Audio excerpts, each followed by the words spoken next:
শহীদ জিয়ার আদর্শ সংগঠন বাংলাদেশ জাতীয়তাবাদী দল বিএনপির প্রতিষ্ঠাতা শহীদ রাষ্ট্রপতি জিয়াউর রহমানের ৪৪তম শাহাদত বার্ষিকী উপলক্ষে আজকের এই আলোচনা সভার সম্মানিত সভাপতি মির্জাপুর থানা পৌর বিএনপির সুযোগ্য সভাপতি জনাব হযরত আলী মিয়া মঞ্চে উপস্থিত আছেন।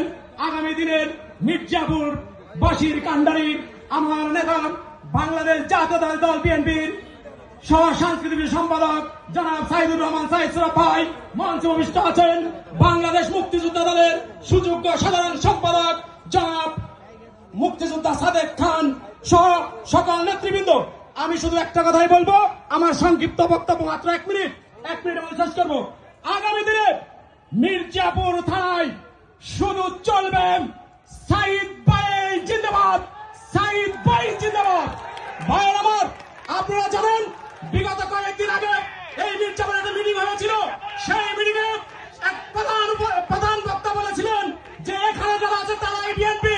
আমি আজকে এই জনসভাতে বলে দিতে চাই, আজকে এগুলা কি তাহলে বিএনপি নাকি? আপনি এসে দেখে যান আন্দোলন সংগ্রাম সাইদ সুরাবের লোকের চেয়ে বেশি কেউ এই মির্জাপুর থানায় করতে পারেন নাই, আগামীতেও পারবেন না ইনশাআল্লাহ।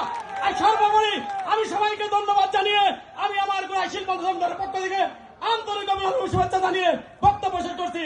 আল্লাহ হাফেজ। বাংলাদেশ জিন্দাবাদ, শহীদ জিয়া অমর হোক, দেশ নেত্রী বেগম খালেদা জিন্দাবাদ, তারুণ্যের রঙ তারেক রহমান জিন্দাবাদ জিন্দাবাদ। সময় যেহেতু সংক্ষেপ,